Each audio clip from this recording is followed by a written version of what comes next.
Am I the A-hole stories? First story is titled, Am I the A-hole? My sister is very ill and asked me to take custody of her kids when she passes away. I said no. I feel like backstory is key here, so I'll try to be as in-depth as I can within the letter limit and sub-rules. I am 28 and she is 34. Me and my sister grew up in a bad family. Our dad was alright but also an alcoholic. Unfortunately he died when I was 8 and our mom was straight up abusive. Our quality of life more or less went from crappy but manageable to horrid. What was even worse for me was my sister leaving a year later to live with her boyfriend, leaving me alone with mom. The next years, I won't go in depth on, but I ended up being taken by child services at 13 and put into foster care until I was 18. I more or less decided to move on. I forgot about my past and family, decided not to seek them out or speak to them again. Got a job, put myself through college, and with a lot of hiccups, like a lot, I ended up graduating at 24 and have since been doing extremely well for myself. Just to be clear, during all this time my sister never once reached out to me either. That was until 3 months ago when I got a long message on social media. No apologies, no discussion of the past, just a long message about how she was sick and needed her brother right now. I wanted to ignore it, but my girlfriend convinced me to go see her. It was awkward. She has 4 kids, no husband or boyfriend in sight, and I don't think she has any friends either. She reminded me of our mother. All she did was talk about herself. Regardless, I felt bad, so visited her a few more times, up until last week that is. She told me she had gotten her affairs in order and she put me as the person she wanted her kids to go to. I immediately told her that was not happening and that she should reach out to their father or something. She cried, saying they were not in the picture, and begged me. I held firm and ended up leaving when she started screaming at me. I haven't spoken to her since, but I have received a load of messages from her switching between cursing me out and begging to take them. I feel terrible. I could technically give these kids a good life and I'd essentially put them through what I went through if I don't. But I do not want to give up my life and what I have built for the sake of a woman I barely know and kids I know even less. Edit. So, I consistently get replies that are made by people who have obviously not read my post and go off on the premise that I am refusing to take the kids to punish my sister. I said no because a stranger I have not seen since I was 9 asked me to make a life-altering decision on taking care of 4 children who were literal strangers to me, 2 of whom are toddlers. I would essentially ruin my own life. Any punishment my sister gets she will get after she passes away, on the off chance there is a God. Thanks for all the replies though, some have been very insightful. Now for the top comments. Not the a-hole. Being blood related doesn't mean they're always family. You're not entitled to do everything. The fact that those kids will go through what you went isn't your fault and won't make you an a-hole. Still feels horrible. I just wonder why their dads are not involved, or at least their grandparents. I understand that, you know what being put in a foster care means and how hard it must be to build up your future all alone. But still, don't do any choices under the influence of guilt. The dads probably didn't care enough. No a-holes here. You're not the a-hole for refusing to take custody of, essentially, a stranger's children. But I'm not going to call a dying, desperate woman an a-hole for this either. If someone is basically slipping down a cliff, you don't call them an a-hole for swearing or screaming at people for help. Even though that isn't okay behavior in the strictest rights and wrongs of it. I'm appalled at the lack of empathy for her in the comments. It is within your power to help them without taking them yourself. Simply by having an extended family relationship with them while they go through the foster system, you will be someone they can tell if they are not well treated. You can be an advocate for them. Just the fact that a relative is around and is seen to care for them, in itself, gives some protection from predatory and neglectful carers. I think it would be a decent thing, and a reasonable middle ground, to offer to do that much. Yeah, I came here to say no a-holes here for all the same reasons. Yes, but I do think that he should not feel obliged to take the kids in. He shouldn't do it to spite her, but if he is not ready to take care of 4 kids, that shouldn't be on him. Where do all of you get the idea of me doing it to spite her? It's a really weird assumption. Not the a-hole. If the kids' fathers are known, they would automatically go to them first. No one else could take legal guardianship of the kids without the fathers being contacted. Your sister should contact the fathers about what's going on. Now for the second story. Am I the a-hole for not giving custody of my sister's kids to their father after she passed away? Honestly, everyone has told me I'm not the a-hole, but all of these people were closer to my sister and I than the kid's father. Want some stranger's judgment? 'Cause I'm honestly feeling like a huge D here. My sister passed away in January 2020. They had discovered a brain aneurysm, and during surgery to remove it, it ruptured. She ended up passing away on the table. She had sole custody of her 3 kids, my niece, J, who is 6, nephew K, who is 5, and another niece, L, who is 3. They are quite upset, while also not really understanding why she isn't coming back. It's a difficult time for them. Background: my sister and the kid's father, M, got together and she got pregnant fairly quickly. We always felt M tampered with birth control to make sure she got pregnant, but with no proof. We said nothing. She was pregnant again fairly quickly, and debated getting her tubes tied as she had 2 kids, a boy and a girl, except because of her age the doctor wouldn't do it. Eventually she got pregnant with L, and not long after discovered that M had been using drugs the entire time she knew him. Now, he was quite obviously in the throes of addiction, and things that she had brushed off before were starting to add up. I was there for her first 2 kids' births, spent many sleepless nights helping her. The kids knew and loved me.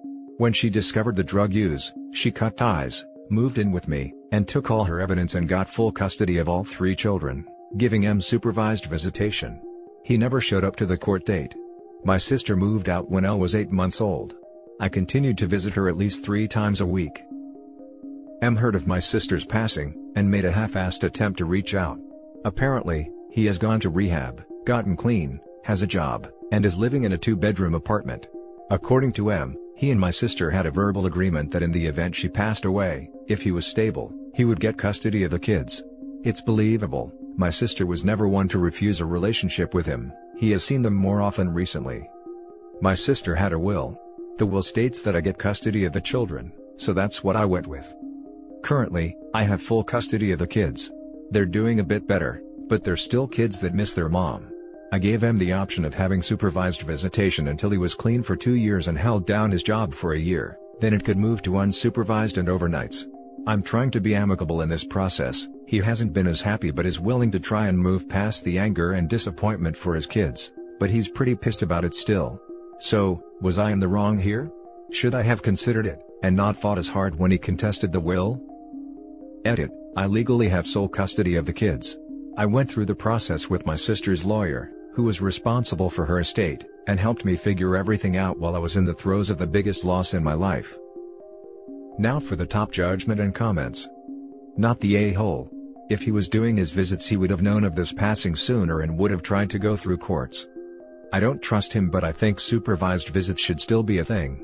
Go by the will and keep custody of these children. They need protection, maybe some grief therapy. Keep them safe.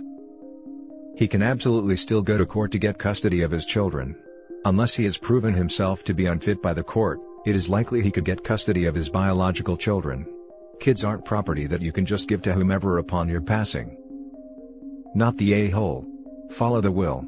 And bless you for taking the kids, they'll need stability especially now. Also, it's not like you're keeping the dad away. Also, my sincere condolences.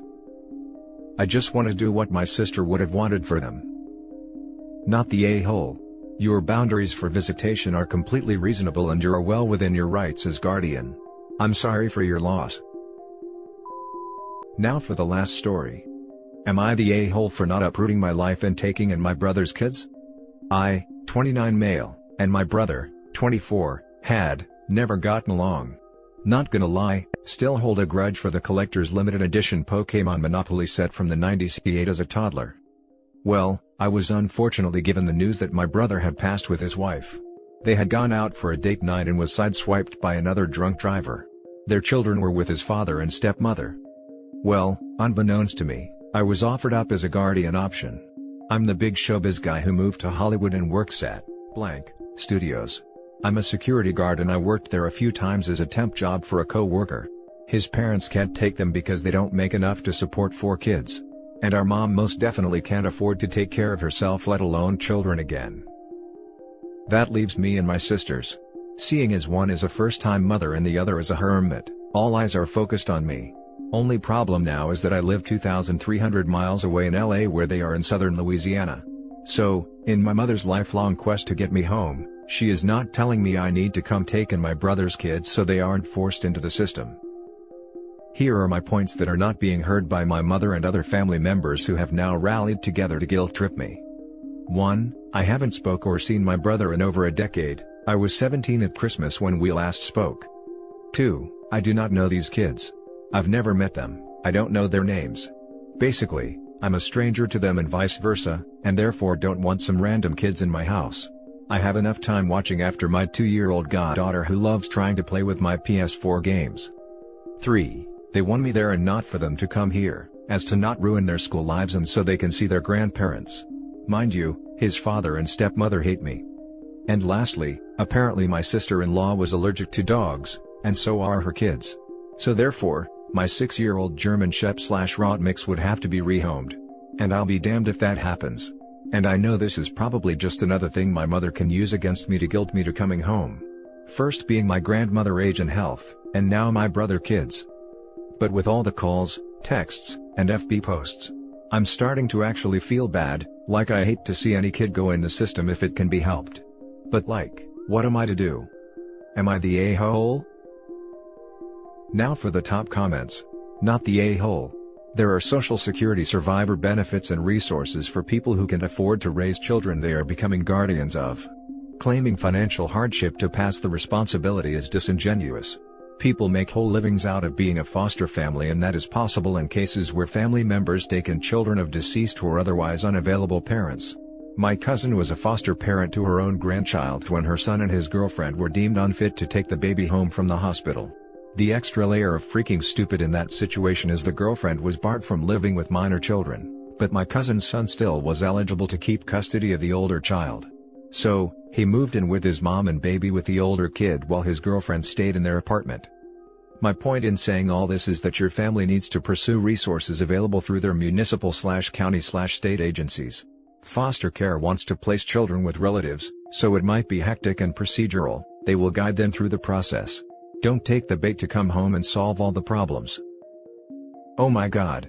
This is wonderful information. Here you go, up another option. Not the a-hole. It sucks, but you aren't obligated to take his kids. Like you said, they are strangers to you. If you give up your life and move back, you will be nothing but bitter. I feel the same way, and I know it wouldn't be their fault, but part of me feels like I'd resent them for it. And that's just something they shouldn't have to deal with on top of some random stranger, now their parent after their parents' sudden passing. Plus, I may be wrong, but in my head I'm looking out for them. I know I'm competent enough to take care of a child short term. I get my goddaughter for weekends regularly, but being a parent? That I don't know if I'd be what they need. I really do feel for the kid, but if it's not right for you, then it's not meant to be. This isn't a perfect world. Not sure if this works, but is it possible to spot them a little money monthly to get them by? Yeah, most definitely. If they need anything and it's within my means, I'll help. I feel so bad for those kids. Losing a parent is hard enough, but to lose both at the same time is horrible. That being said, you're not the a-hole for not taking them in. It's also wildly unfair for your family to try to guilt you into doing so, especially since they're trying to not only guilt you but make extra demands of how specifically you are to do so. That's just ridiculous. Does she not have any family that could be a viable option for guardianship? There is absolutely a better option for the kids than you. They need to let it go and find it instead of harassing you about it. I asked. But all I got in info was elderly parents and an only child. It's hard to get visible info from my mother when she's yelling at me. And that's it for this video, guys. If you have thoughts to share, leave a comment below. Don't forget to hit like and subscribe if you like this content. I'll catch you in the next one. Good day, everyone.